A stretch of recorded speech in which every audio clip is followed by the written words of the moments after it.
Hello and welcome to the Regina A. Quick Center for the Arts at St. Bonaventure. I'm Paula Bernstein, the Assistant Director of the Quick Center, and today we have the pleasure of speaking with Gary Keem, a graduate of St. Bonaventure from the class of 1969.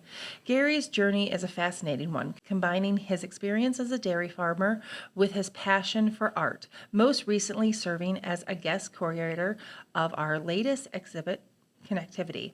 From tending his family farm to organizing the exhibit that explores the artist's connections, Gary's career spans seemingly different but deeply interconnected worlds. Today, we'll talk about his time at St. Bonaventure, his life as a dairy farmer, his transition into art, and what audience can expect to see in the latest exhibit. Gary, welcome, and thank you so much for joining us. It's a pleasure, Paula. Thank you. Of course. So you graduated from St. Bonaventure, as we are here today in the class of 1969. What originally brought you here, and what are some of the memories you remember the most as your time as a student? Well, what brought me here was a suggestion by an English teacher in high school that thought it would be a good fit for me to come here because I was sort of a book nerd and shy and didn't actually express myself. So anyway, she thought it would be a good fit. So that's why I ended up here. And I ended up being a roommate with John Hayes, who was one of the star forwards on the basketball team at that time.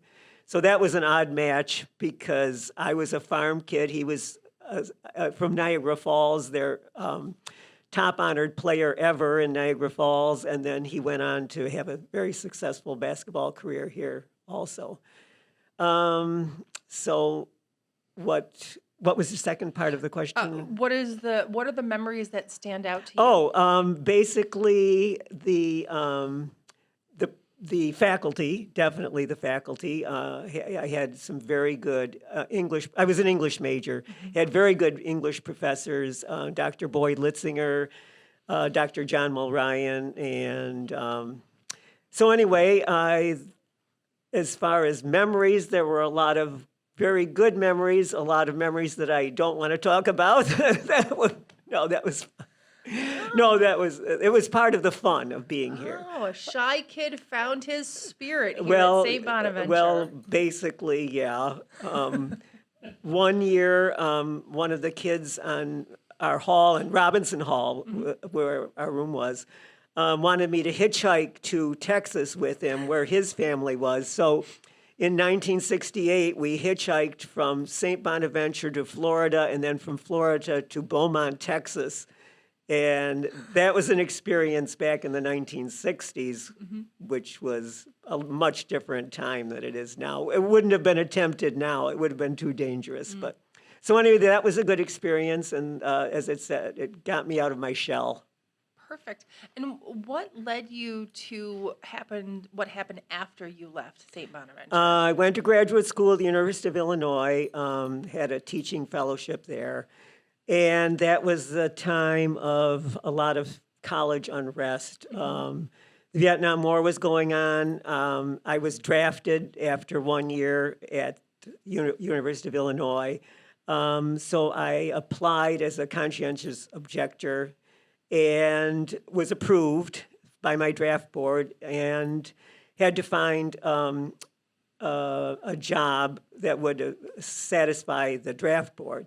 So I ended up working in a nursing home in Lake Placid, New York. I was their dishwasher for 2 years, and that was a great experience, too. I mean, I learned so much more out of the classroom, actually working in that kind of facility, working with elderly people, but also with the kitchen staff, and the town of Lake Placid was great. And then went back to graduate school, finished my master's degree, and that was the 1970-71. There were all kinds of riots, disturbances, burning the administration building. I just got sick of it. I didn't want to continue. I did a couple courses towards my doctorate, but then I decided to get out of there. I couldn't take graduate school anymore. So I came back home to the farm. My mother had cancer at the time, and she passed away at age 48. So I just stayed. And my father and I ran the farm for 40-something years, and then he passed away, and I continued another 12 years alone and retired, sort of. Okay. So you mentioned that you went back home. Where exactly is Oh, home? Varysburg, New York. Oh. It's about 6 miles south of Attica, and that's in Wyoming County. It's all rural, all basically it was all dairy farms at that time. So And you had mentioned earlier that you received your master's. What was it in? Was it also in English? right, English literature, 16th and 17th century English drama. So that didn't. I could quote Shakespeare to the cows if that's what they wanted. Now, thank you so much, because I was going to bring up the cows. I am fascinated with this transition from 16th to 17th century literature to cows. Explain. Well, please, Gary. I grew up there. I mean, I had been doing this since I was able to, like 5 years old on. Mm-hmm. So it was just a comfortable fit. And after all the turmoil at graduate school, it was kind of a refuge. Quiet and peaceful. Well, no, my father and I argued a lot. But anyway, let's I not just go. meant with the cows. I just meant with we the don't. cows. Yeah, right. How long has the dairy farm been in your family? My parents moved there in 1950, so it wasn't our family. But my grandfathers on both sides of my family were dairy farmers, and several of my uncles were, and so it was just sort of fit. It was just in the family that way. And can you just kind of expand on like some of the challenges, not personal family challenges, but just some of the challenges of life on a farm and some of the rewarding parts? Work was the challenge. It was 7 days a week. Basically, you had to be on. If there were calvings during the night, you had to get up and help. I mean, it was like 24 hours a day, 7 days a week. All summers were spent haying and harvesting corn and getting, the feed for the winter. So, and then in the winter, it was keeping the barns clean and the water from being frozen, and it was constant. How many heads did you have? We had a very small farm, only 50 milking cows and calves, whatever. So here's the $69,000 question. How did this life that you just described to us transition into collecting beautiful pieces of masterpieces? It didn't transition. My dad was in the hospital with prostate cancer, so it was in Buffalo. Mm-hmm. So there was an exhibit at the Nina Freudenheim Gallery in Buffalo.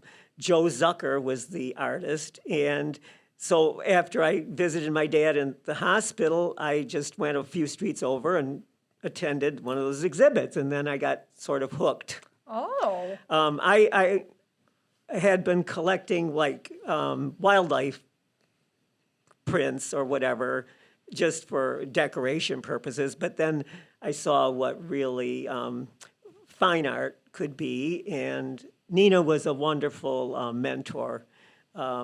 She was extremely knowledgeable with New York City artists, and she had, I think, the best gallery in Buffalo, the best commercial gallery. Mm-hmm. So. And when did that journey start, and how long? About 1980. Oh. Yeah. So 44 years. Mm-hmm. I only know this because I was born in 1981. Oh, so okay. It was easy math for me. Good. What inspires you to continue to keep collecting? I am probably obsessive compulsive disorder. I get into things and then I just don't know when to stop. So. And is that what brought you to the two collections that we essentially have in the Dresser Gallery? Over the years, yeah. I mean, we've done several shows here. The women's exhibit, two women's exhibit, the Wolf Kahn exhibit, and he is internationally known as a colorist and landscape artist. And then it became a financial thing because prices kept escalating, and so I only could buy what I could afford.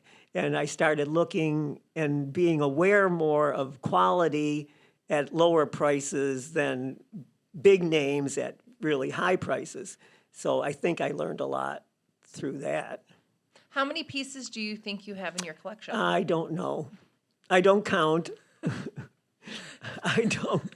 You've replaced the 50 cows with 1,000 pieces Well, of art. not 1,000, but we're creeping 400 or 500 maybe. All right. I don't know. But that's not important. It's not, I never looked for price and I never looked for name people things. I looked for what I thought was quality and what fit with what I saw, sort of. And is that what drew you to Rick's work and Joseph's works that Yeah, were in the... definitely. Once Rick Dillingham, I'll show you when we do the tour. The first piece I bought was one of the small globes. And then it just escalated from there. And the same with Joe Orfeo. First watercolor I think I bought from him was the sunrise one that's on the wall. And then I just got intrigued by what he could do with watercolor especially, and just went from there. And do you have any room in your barn left, or have you... None of these are in the barn. Oh. These Where do you keep all of your pieces then? in closets. Well, I live alone now, so there's 2 extra bedrooms and under sofas, and it's a crazy. I told you I'm obsessive compulsive. It's crazy. So I think some people might think of your life story and art as 2 different types of world, but what do you think connects them together? When you grow up in the country, you see landscape all the time. And we live in Barb can tell you, we live in a very picturesque area. There's hills, forests, everything. And there's change from the seasons, from spring to summer to fall, even winter. You get different shapes, you get different contours in the land and the hills and the trees. And dairy cattle, the Holsteins are very graphic with the black and white.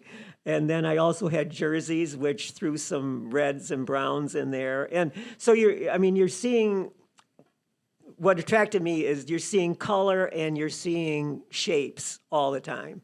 So that really, you're sort of accustomed to looking for that when you see something on the wall. I love that explanation. It makes so much sense to me now. Thank you. I'm never going to look at a cow the same way. I will look for the different shades because they are beautiful creatures, and I've heard very fast. So don't make them mad. No. I never had a problem with. Well, one did fall on me once and almost broke my hip, but other than that, no problems. Other than the broken hip that No, one time. it wasn't broken, badly bruised. That's all.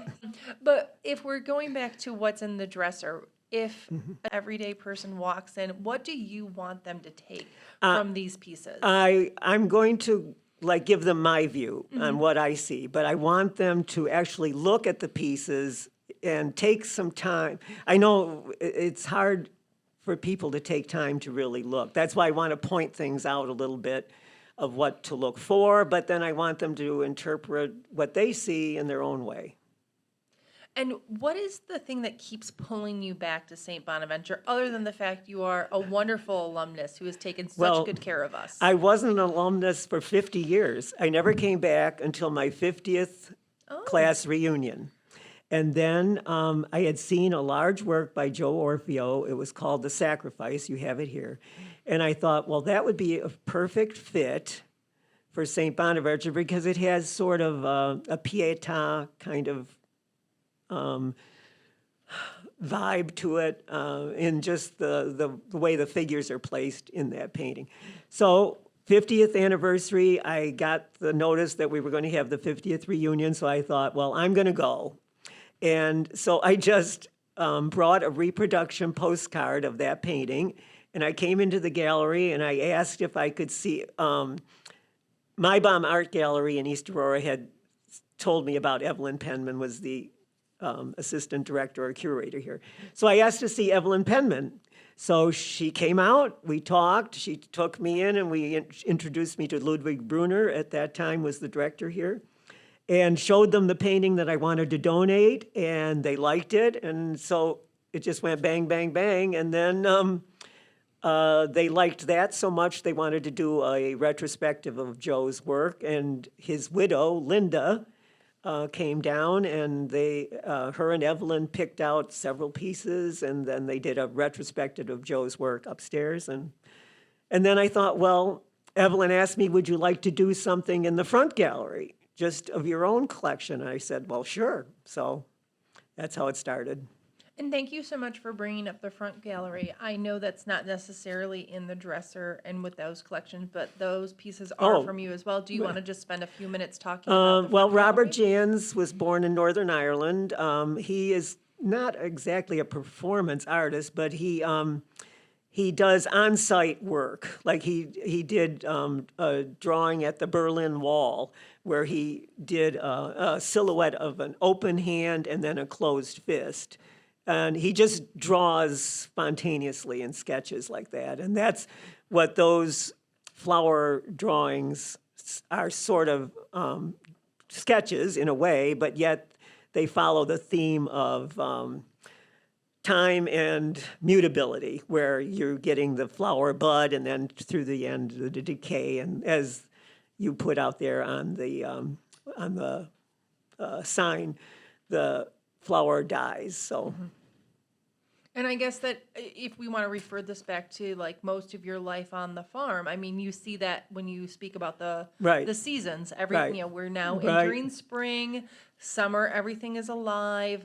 Fall, it withers, and then winter, it's dead. Right. So it's you get to really see that cycle over and over again. Okay, and in 16th and 17th century English literature, they just pounded that theme of time and mutability. It just went on and on and on in almost every play and poem that you can imagine. So that it all fit. Like you said, interconnectedness, it all kind of comes together. So you are still using your education from In a way, St. Bonaventure? in a way, yes, definitely. And people say, well, liberal arts education is not valuable anymore, but that's so wrong. I don't care what job I was doing, whether it was milking cows or whether it was shoveling a lot of manure or whether it was washing dishes. The work is secondary to what you know, in what you feel and what you know internally. And so what's next? What is the next big project in your life? Big project, I have Or- no big or project. small. No. I would like to do a couple more exhibits here if we can, work things out. Right now, well, I worked with this lady here, Barb, at Hidden Valley Animal Adventure. We did weddings and banquets, and I also worked in the kitchen there as a dishwasher, and I worked there for 7 years, and they loved me. But now that's gone, so I don't know. Well, I'm sure we will find more ways to use all of the art that is under your couch, in your linen closet, over there by the recliner, and who knows what's in the two Well, I bedrooms. hope so, because my sister wants nothing to do with this after I pass. She said, you've got to do something. I don't want to be responsible. So.